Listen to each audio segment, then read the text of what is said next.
అందరికీ నమస్కారం. కథ కథనం స్టోరీస్ ఆఫ్ ద సోల్ కి స్వాగతం, సుస్వాగతం. కథ మనసును తాకే ఒక మాట. ఆ మాటల్లో జీవిత పాఠాలు కూడా దాగి ఉంటాయి. సరేనా?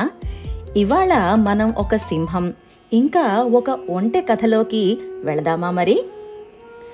కాకులు దూరని కారడవి, చీమలు దూరని చిట్టడవి, అలాంటి ఒక పెద్ద అడవిలో ఒక సింహం ఉండేది. అదే ఆ అడవికి రాజు. సింహం రాజ్యంలో సైన్యాధిపతిగా పులి, సలహాదారిగా కాకి ఇంకా నక్క ఉండేవి. ఒకనాడు మంచితనమే తప్ప లౌక్యం తెలియని ఒక ఒంటె వాటి కంట పడింది. నక్క, కాకి, పులి ఈ మూడు కలిసి ఒంటె దగ్గరికి వెళ్ళాయి. ఓయ్, ఎవరు నువ్వు? ఈ అడవిలోకి ఎందుకు వచ్చావు అని అడిగేయి. అయ్యల్లారా, నా యజమాని పెట్టే బాధలు పడలేక నేనే పక్క గ్రామం నుండి ఈ అడవిలోకి వచ్చాను. దిక్కులేనిదానను, నన్ను కాపాడి పుణ్యం కట్టుకోండి అని ఒంటె వాటితో అన్నది. అలాగే, భయపడకు, నిన్ను మా జట్టులో చేర్చుకుంటాం. మా రాజు ఎంతో మంచివాడు.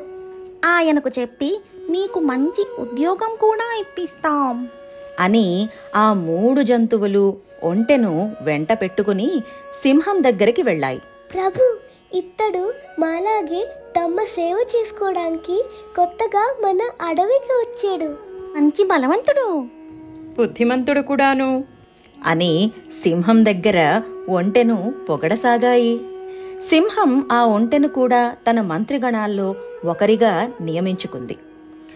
క్రమక్రమంగా ఒంటె మంచితనం సింహానికి బాగా నచ్చింది. సింహం ఒంటెను ఆప్తమిత్రునిగా అనుకుని తన రాజ్యానికి ప్రధానమంత్రిని చేసింది. నిన్నగాక మొన్న వచ్చిన ఒంటెకు ప్రధానమంత్రి పదవి దక్కడంతో ఒంటె మీద ఈర్ష్యతో పులి, నక్క, కాకి దానిని ద్వేషించాయి. సమయం చూసి ఒంటెకు హాని తలపెట్టడానికి పథకం వేశాయి. ఒకసారి సింహానికి జబ్బు చేసింది. పాపం కదల్లేని పరిస్థితిలో ఉండగా పులి, నక్క, కాకి జంతువులను వేటాడి తెచ్చి సింహానికి ఆహారంగా పెట్టేవి. ఒకనాడు అవి ఎంత వెతికినా ఏమీ దొరకలేదు. ఇదే విషయం సింహానికి చెప్పాయి.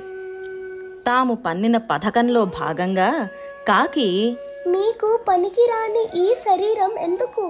మీ ఆకలి చూడలేకపోతున్నాను. నన్ను తిని మీ ఆకలి తీర్చుకోండి అన్నాది. అప్పుడు సింహం, నీలాంటి చిన్న జంతువుని చంపితే నా ఆకలి తీరుతుందా? నాకు ఒక పంటి కింద కూడా చాలదు అని అంటుండగానే నక్క, ప్రభు, నన్ను చంపి భక్షించి మీ ఆకలి చల్లార్చుకోండి అనగానే సింహం, ఎంత చేత కాకున్నా నీలాంటి జంతువు ఈ రాజుకి భోజనమ్మా. నిన్ను చంపి తినడం కంటే ఆకలితో చావటం మేలు అని పలికింది. అప్పుడు పులి, మహారాజా, నన్ను తినండి.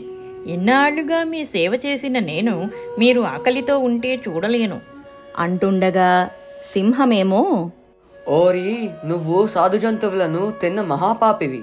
నిన్ను ముట్టుకోవడమే ఎంతో పాపం. నిన్ను నేను భక్షించను అనగా ఒంటె రాజు దగ్గరకు వెళ్ళి, సింహరాజా, నా శరీరం ఎంతో పెద్దది.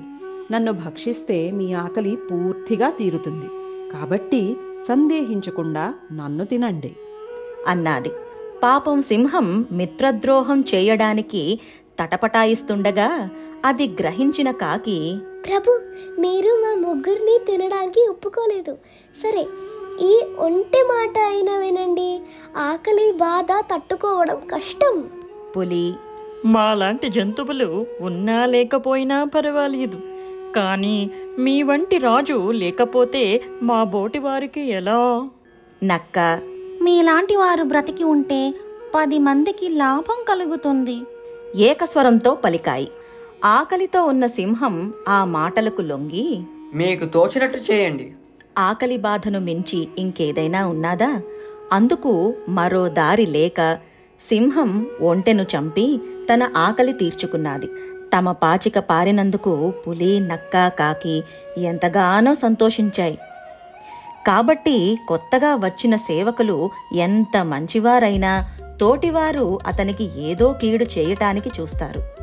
ఇలాగే మన చుట్టూ కూడా ఒక నక్కో పులో లేదా కాకో ఎవరో ఒకరు ఉంటారు.